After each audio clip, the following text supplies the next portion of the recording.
മഴക്കാലം ആരംഭിച്ചതോടെ ഇടുക്കി ദേവികുളം മേഖലകളിൽ വൈദ്യുതി തടസ്സം പതിവായി.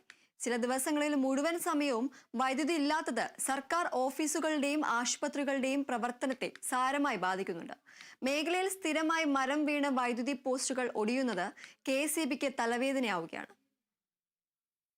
അടിക്കടിയുള്ള വൈദ്യുതി തടസ്സം ഏറ്റവും അധികം ബാധിക്കുന്നത് താലൂക്ക് ആസ്ഥാനമായ ദേവികുളത്താണ്.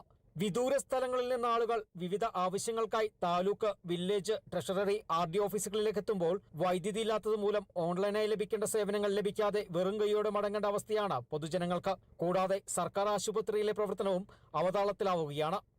കാലവർഷം ആരംഭിച്ചതോടുകൂടി ദേവികുളത്തെ സർക്കാർ ഓഫീസുകളും ആശുപത്രിയിലെ പ്രവർത്തനങ്ങൾ ഉൾപ്പെടെ സ്തംഭനാവസ്ഥയിലാകുന്ന സാഹചര്യമാണുള്ളത്. ഗവൺമെൻറ് ഹോസ്പിറ്റലിൽ വാക്സിനുകൾ പോലും കേടായി പോകുന്ന സാഹചര്യവും ഉണ്ടാവുകയാണ് ചെയ്യുന്നത്.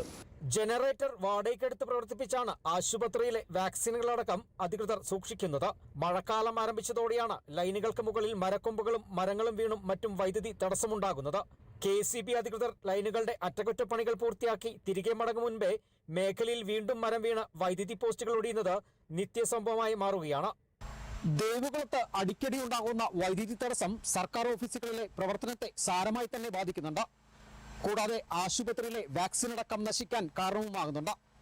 ക്യാമറമാൻ AP രാജയ്ക്കൊപ്പം ബിനീഷ് ആന്റണി, കേരള വിഷൻ ന്യൂസ്, ഇടുക്കി.